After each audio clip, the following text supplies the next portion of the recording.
Hi friends, எல்லோரும் என்ன பண்ணுறீங்க? குட்டி பூனை ஃப்ரீயாக இங்கே நிற்கிதுன்னு பார்க்குறீங்களா? ஏம்டன் டைகர் இருந்தால் இந்த கூடைக்குள்ளே இருக்கான். அதனால தான் இது ஃப்ரீயாக நிற்கிது. திறந்து விட்டாச்சுன்னா அவ்வளோதான்.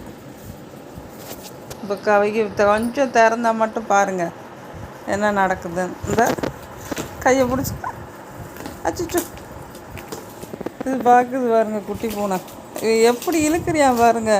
அச்சிச்சோ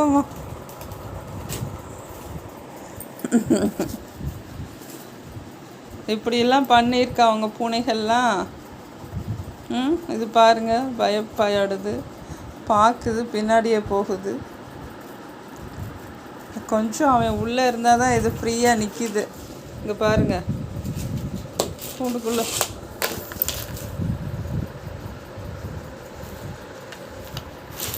இழுக்காதடா, கூட பாலா போயிடப்போகுது.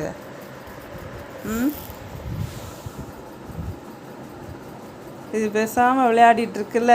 இவன் வந்தால் விளையாட விட மாட்டான். தூக்கி பந்தாடுவான். பந்தை தூக்கி போடுற மாதிரி இப்படி போடுவான், அப்படி போடுவான், மண்டையில் தட்டுவான், பிடிச்சி இழுப்பான், பரண்டுவான். இது அப்புறம் வீல்னு கத்தும்.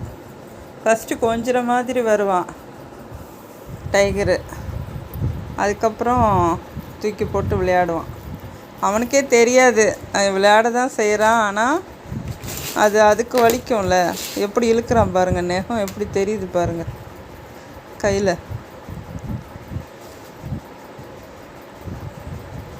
கூடைக்குள்ளே இருக்கையிலேயே இப்படி பண்ணுறானே.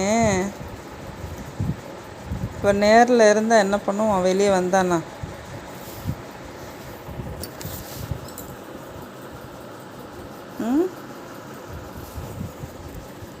இது சாரியை பிடிச்சி விளையாடுது, கொஞ்சம் நடந்துக்குது, கொஞ்சம் ஓடிக்குது.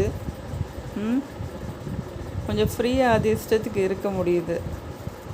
அவன் இருந்தான்னா ஓடும், இல்லைன்னா அவன் பிடிச்சி இது பண்ணுவான். ஓகே ஃப்ரெண்ட்ஸ், பிடிச்சா லைக் பண்ணுங்கள், ஷேர் பண்ணுங்கள், கமெண்ட் பண்ணுங்கள்.